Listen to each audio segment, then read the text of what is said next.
Grandma லைஃப்பில் இன்றைக்கி என்ன பார்க்க போகிறோன்னா, ஒரு அருமையான சேமக்கிழங்கு குழம்பு. மழை காலத்துக்கு ஏற்ற மாதிரி. அதுக்கு தேவையான பொருட்கள் என்னென்னு பார்த்துடலாமா? நீல வாக்கில் அரைஞ்ச வெங்காயம், ஒரு 20 பல் பூண்டு, 2 தக்காளி, கொத்தமல்லி, கருவேப்பிலை, 1 ஸ்பூன் மஞ்சள்தூள், 3 ஸ்பூன் மிளகாத்தூள், ஏற்கனவே வேக வைத்த உரித்த சேமக்கிழங்கு ஒரு 1/4 கிலோ, கடுகு, ஒரு மிளகாய், வெந்தயம் தாளிப்பதற்கு, புளி ஒரு எலுமிச்சம்பழம் அளவு,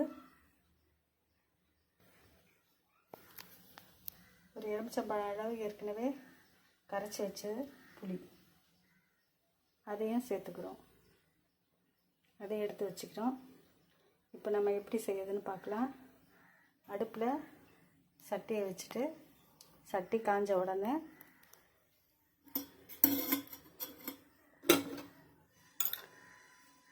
ஒரு 5 சிறிய கரண்டி எண்ணெய் விடணும். 1 2 3 4 5.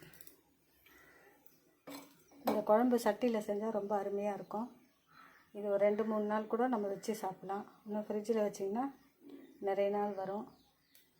நம்ம எப்போவுமே அப்பப்போ செஞ்சு அப்பப்போ சாப்பிட்றது தான் ரொம்ப நல்லது உடம்புக்கு. அதுவும் சட்டியில் செஞ்சதுன்னா ஆரோக்கியமானது கூட. இதெல்லாம் நிறைய பேருக்கு தெரிஞ்சிருக்கோம் இந்த விஷயம். இருந்தாலும் ஒரு முறை உங்களுக்கு சொல்கிறேன். இப்போ எண்ணெய் காஞ்ச உடனே ஒரு மிளகாய் இருக்கு இல்லையா, அந்த மிளகாயை போட்டுருங்க. அதுக்கப்புறம் கடுகு, வெந்தயம் ரொம்ப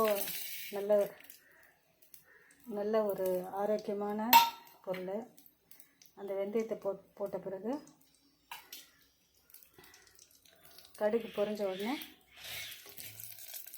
நம்ம வெங்காயம் போடலாம்.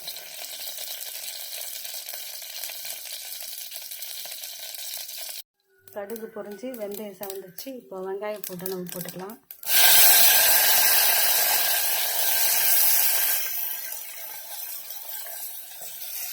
அதை நல்லா வதக்கணும். இப்போ வெங்காயம், பூண்டு ஓரளவுக்கு வதங்கிடுச்சு. அதுக்கப்புறம் நம்ம தக்காளியை போடுறோம்.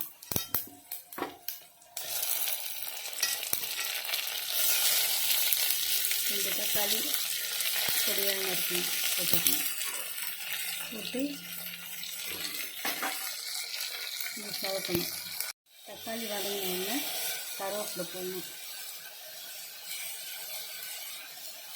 நிறைய வதக்கணும்.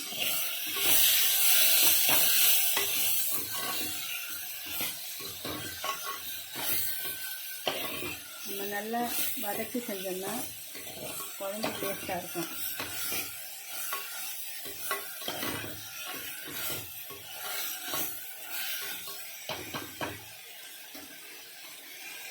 அதுக்கப்புறம் மஞ்சள் பொடி, உப்பு, 3 ஸ்பூன் மிளகாத்தூள் இதையும் சேர்க்கணும்.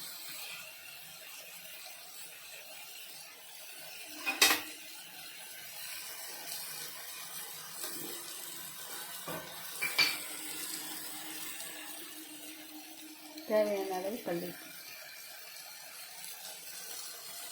எங்கள் வீட்டில் நாங்கள் உப்பு கம்மியாக தான் சாப்பிடுவோம். அதனால் எங்களுக்கு தேவையான அளவுக்கு நான் போட்டுக்கேன். உங்களுக்கு உப்பு வேணும்னா கூட போட்டுக்கணும். அதே மாதிரி தான் மிளகாத்தூளும் உங்களுக்கு வேணும்னா நீங்கள் போட்டுக்கலாம். நல்லா வதக்கணும். நல்லா வதங்கிடுச்சு. இப்போ பாருங்கள், நல்லா வதங்கிருக்கு. இப்போ நம்ம புளி தண்ணியை ஊற்றிக்கலாம். ஏற்கனவே கரைச்சி வச்ச புளி தண்ணி வடிகட்டி வச்சுருக்கேன், அதை சேர்த்துக்கலாம்.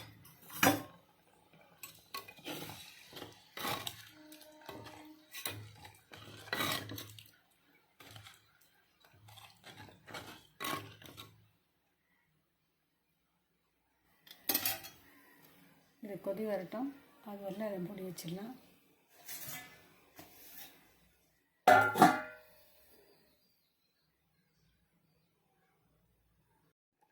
குழம்பு நல்லா கொதிச்சிச்சு. இப்போ அதோட பச்சை வாசனைலாம் போயிடுச்சு, மிளகாத்தூளோட பச்சை வாசனைலாம். இப்போ நம்ம சேமக்கிழங்கு சேர்த்துக்கலாம், வேக வச்ச சேமக்கிழங்கு.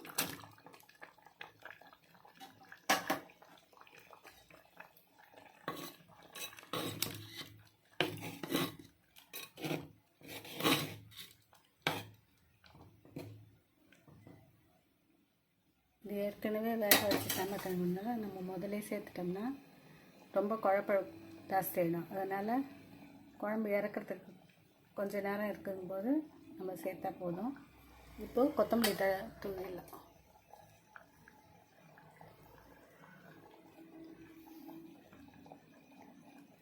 கொத்தமல்லி தழை தூவியாச்சு. இப்போது குழம்பு இன்னும் ஒரு 2 நிமிஷம் கொதித்தோடனே இறக்கிட வேண்டியது தான். சுவையான சேமக்கிழங்கு காரக்குழம்பு ரெடி ஆயிடுச்சு. இதே மெத்தடில் நம்ம மீன் குழம்பும் செய்யலாம். எல்லா குழம்புமே இந்த மாதிரி செஞ்சோம்னா நல்லாயிருக்கும். ஏன்னா எண்ணெயிலே வதக்கும்போது அதோட டேஸ்ட்டு தனியாக இருக்கும். நம்ம கரைச்சி மிளகாத்தூள் மஞ்சள்தூள் போட்டு செய்யும்போது அதோட டேஸ்ட்டு வேறு மாதிரி இருக்கும். ரெண்டாவது நம்ம சட்டியில் செய்யும்போது அதோட சுவை ஜாஸ்தியாக இருக்கும். சட்டி நம்மளுக்கு ரொம்ப உடம்புக்கு நல்லது.